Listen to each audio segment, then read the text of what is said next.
Olá pessoal, oitavo ano, estamos aqui para começar mais uma aula de história, né? Professor Cleudemir aqui. Gente, hoje nós vamos entrar aqui num conteúdo bastante interessante, que é a crise do sistema colonial no Brasil. Certo, gente? Uma coisa que a gente tem que entender assim que Portugal, quando ele estava colonizando no Brasil, em nenhum momento da ideia de colonização, eles pensaram que colonizar um país fosse fazer com que esse país crescesse e um dia proclamasse a sua independência. Certo? A ideia não era essa. A ideia era colonizar para arrancar o máximo possível de benefícios, né? de metais preciosos, de todo tipo de lucro que pudesse gerar nessa colônia, eles estavam querendo. Qualquer tipo de lucro. Podia ser na parte agrícola, na parte de pesca, na parte de exploração de drogas do sertão, como eram chamados algumas coisas que eles retiravam da natureza, né, extraíam da natureza,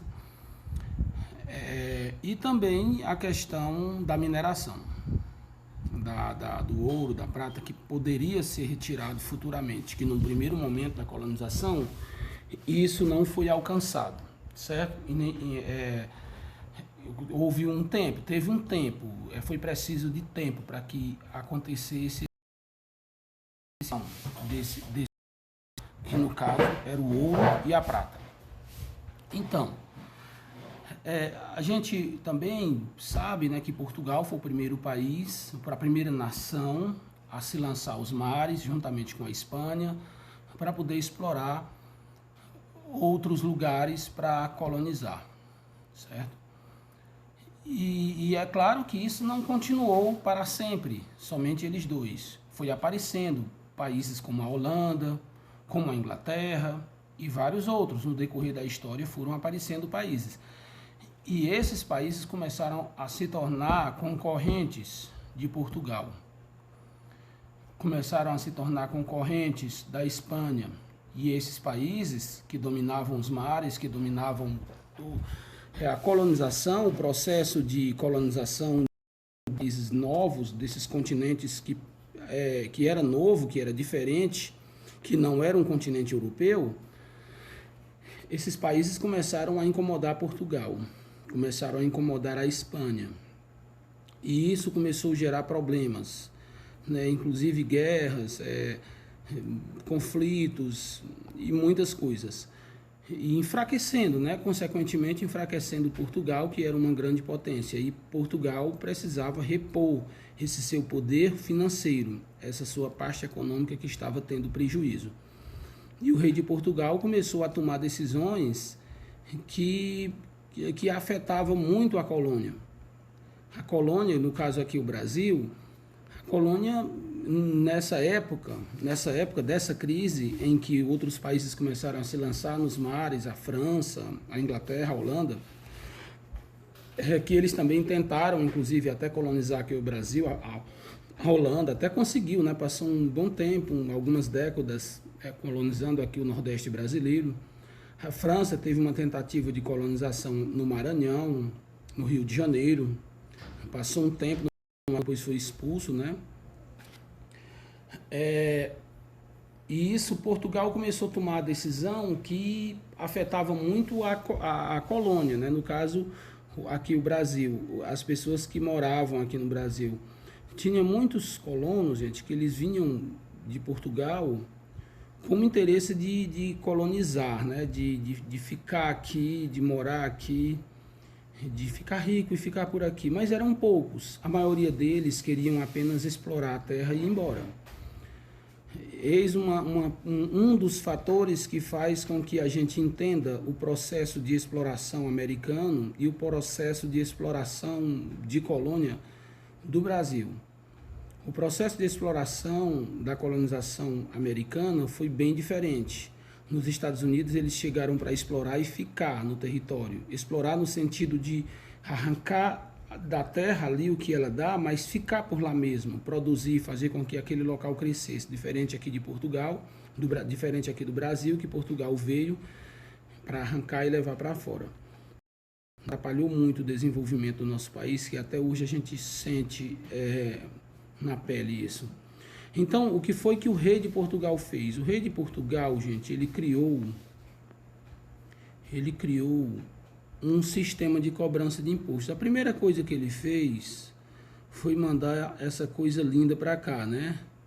Esse cara, o nome dele é meio comprido, olha. O nome dele, gente, tem aqui um nome aqui, eu quero que você leia, para você ver como o nome dele é bem comprido. Nós temos aqui, deixa eu ver.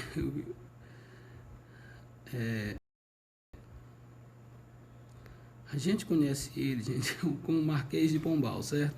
Então tá aqui o nome do cara, olha, aqui, ó. Sebastião José de Carvalho e Melo, o Marquês de Pombal. Conhecido como Marquês de Pombal, o grande Marquês de Pombal, com as suas reformas chamadas de reformas pombalinas, certo? Aí o que foi que Portugal fez? Pediu para esse cara ficar aqui como ministro de tudo, ministro da economia, da fazenda, ministro de povoamento, ministro de defesa, era tudo que não prestava ele. Menos ministro para fazer e resolver o problema que realmente o Brasil até hoje precisa ser feito, né? Ele veio para cá, gente, ele fez muitas reformas, né? Aqui foram chamadas de reformas pombalinas, certo? A coroa portuguesa, gente, ela tinha uma intenção de conter a crise, conter essa crise que estava avançando cada dia, mas ninguém seguraria essa crise, certo? Ninguém poderia superar, resolver o problema dessa crise, principalmente com um cara desse daqui que só veio para perseguir, e eu não sei dizer o resto. Primeira coisa que ele fez, expulsou os jesuítas do Brasil. Nenhum jesuíta podia mais pregar o evangelho aqui dentro. Ele expulsou tudo. Aqueles aldeamentos dos índios, onde os jesuítas, desde a época da colonização, começou a ensinar os índios a cantar, a ler a Bíblia e costurar suas roupas, aqueles aldeamentos não existiam mais nessa época. Porque não existiam a partir do momento em que ele chegou, porque ele destruiu. Ele disse que não existia mais ali. Agora, cada local de aldeamento ia ser uma cidade. Ele proclamou, tipo assim, ele proclamou, né? Fez com que esses aldeamentos se tornassem cidades, né? Vilas, né? Povoados, mas que não era mais nada de coisa relacionada a índio. Porque ele queria fazer com que esses índios se tornassem vassalos do rei, pagassem impostos, trabalhassem. Até aí, né, a ideia era legal, trabalhar, né, tirar o índio da escravidão.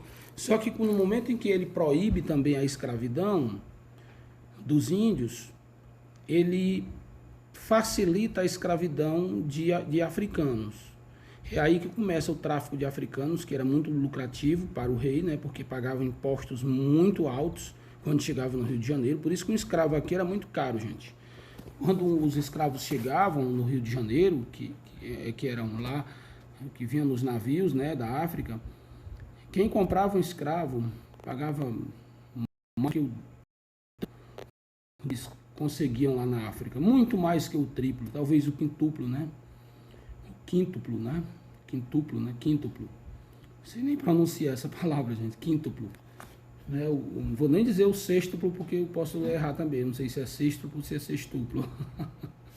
Então, essa questão, gente, facilitou muito o processo de escravidão, né? Fermentou, né? Dinamizou mais ainda, aumentou mais ainda o processo de tráfico de escravos da África, de tráfico de negros, de pessoas para cá para o Brasil e serem escravizadas. E o governo português lucrava muito com isso. Gente, nós temos aqui uma coisa que eu acho que eu passei por cima, que é a dependência de Portugal. À medida que Portugal tentava se sair daqueles conflitos lá na Europa, por conta... Eu estou tempo olhando as horas aqui, gente, quantos minutos aqui? Quase 10 minutos já de vídeo. Enquanto Portugal ficava tentando se sair daquela situação que a Europa estava vivendo, que também a Europa estava em crise, né? A Europa inteira, porque todos os países estavam agora competindo no processo de colonização e ficavam pequenas fatias para cada uma. Então, quem chegasse primeiro, ou mesmo quem não chegasse, tomava a terra do outro, então era conflito por cima de conflito. E Portugal sempre querendo ficar do lado do mais forte, que no caso da Inglaterra, a Inglaterra estava se fortificando. Ele começou a fazer acordo, né? Um dos acordos mais bestas que ele fez foi um acordo chamado o Tratado de Metro, que facilitava a exportação de vinhos de Portugal para a Inglaterra e facilitava a entrada de tecidos da Inglaterra para Portugal. Só que o prejuízo foi grande para ele, porque era muito tecido inglês entrando dentro de Portugal e pouco vinho saindo de Portugal para a Inglaterra. Então o déficit comercial na balança ficou muito alto e só foi aprofundar a crise. Então a chibata vai comer, gente, é na colônia. Então ele vai mandar esse infeliz aqui, esse Marquês, cadê o danado, gente? Marquês de Pombal, tá aqui ele aqui, ó. Olha a medo de um cabo desse, olha, gente. Pelo amor de Deus, olha aí. Essa foto é emblemática dele, né? Essa foto dele tá em todos os livros de história. Né? Então, o que foi que esse carniça fez, ó? Ele fez aqui, gente, uma medida aqui que só lascou a colônia, né? Na tentativa de controlar a colônia, ele criou só essas coisinhas aqui, ó. Primeira coisa que ele fez, no espinhaço do pobre aqui, foram criadas casas de inspeção do tabaco e do açúcar para solucionar dificuldades na exportação desses produtos. Certo? Aqui já se pagava imposto para exportar. Essa casa de inspeção era só H, era para olhar a qualidade, não sei o que, e botar lá uns nomes aí nas sacas e cobrar um imposto lá em cima e descontar no espinhaço do povo, né?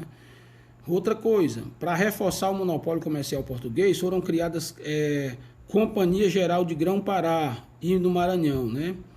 E também no Pernambuco e na Paraíba, né? Era como se fosse uma casa de administração, né? Para poder controlar, impedir de outros colonizadores entrar e querer invadir o Brasil e tal e tal. Isso facilitava a questão administrativa também, né? Resolvia os problemas administrativos dessa região. Outra coisa, um decreto oficial de 1758 proibiu a escravização dos indígenas. Olha que cabra bom, rapaz. Impediu dos cabras escravizar os índios, ó. O nome desse era bom demais, não era não? Na América Portuguesa, uma medida que impulsionou o lucrativo tráfico de escravos africanos. Então, ele proibiu o tráfico de escravos, ou ele proibiu o índio e facilitou a escravização e facilitou o tráfico de escravos de negros vindo da África. Por quê? Porque o cara que estava morando aqui, colonizando, ele tinha uma fazenda aqui, ele ia bem ali dentro do mato, pegava ali uns 10 índios, botava para trabalhar para ele de graça e não pagava imposto ao rei. Então, o rei de Portugal não lucrava nada com isso. Então, quando o rei proíbe a escravização de índio e facilita o tráfico de escravos, ele vai ter um lucro muito maior. Outra coisa, foi o Real Erário de 1761, com a tarifa de garantir a cobrança do quinto, né, que era a quinta parte do ouro. O cara tirava, por exemplo, lá em Minas Gerais, ele arrancava lá 5 toneladas de ouro, aí 1 tonelada por ano, né? Tinha que ser dada ao rei de Portugal.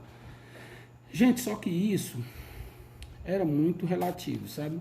À medida que o tempo foi passando, o ouro foi diminuindo, né? Foi diminuindo. Então a quantidade desse quinto ia diminuindo também, mas depois ele vai criar, gente, eu estou esquecido o nome dessa lei que ele vai criar, tipo assim, para as pessoas darem uma quantidade X de ouro, tipo assim, uma tonelada de ouro todo ano. Se as pessoas arrancam 10 toneladas, aí dá 1 tonelada. Se no outro ano tirar só 8 toneladas, ele vai ter que dar 1 tonelada. Se no último ano vai tirar só 1,5 tonelada, aí 1 tonelada vai ser para o rei. Então isso causou muitos problemas. Veio causar muito problema em Minas Gerais, né? Com a crise também, né? Isso afetou bastante. Em 1763, a sede do governo saiu de Salvador e foi para o Rio de Janeiro. Então, essas reformas pombalinas, gente, elas foram muito perigosas para facilitar o processo de independização do Brasil. A questão também da independização dos Estados Unidos e as ideias iluministas que estavam circulando em todo o país, isso veio impulsionar as ideias aqui no Brasil também para uma possível proclamação de independência do Brasil de Portugal. Os comerciantes ficaram muito insatisfeitos, gente, com essas cobranças de impostos, esse aperto, né, tributário que o governo português deu de presente para o povo brasileiro aqui, né? Aqui nós temos aqui, ó, o que foi que Pombal fez? Ele criticou severamente o confinamento de indígenas nas missões e determinou a criação de povoados nesses locais, né? Então, localzinho, por exemplo, a gente tem uma cidade chamada Viçosa do Ceará. Viçosa do Ceará, gente, era um aldeamento de índio. Aí se tornou uma cidade no momento em que Marquês de Pombal veio e transformou isso ali numa cidade. Entendeu? Passou a ser uma cidade. Por exemplo, ali em Fortaleza, a Aldeota. A Aldeota também era uma aldeia indígena. E no momento em que Marquês de Pombal cria essa ideia de tornar os aldeamentos em cidades, aquela Aldeota, que hoje é um bairro de Fortaleza, né, passou a ser um povoado.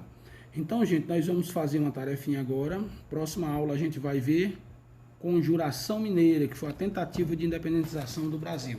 E a gente volta lá para o grupo e vai fazer uma tarefa, certo? Valeu!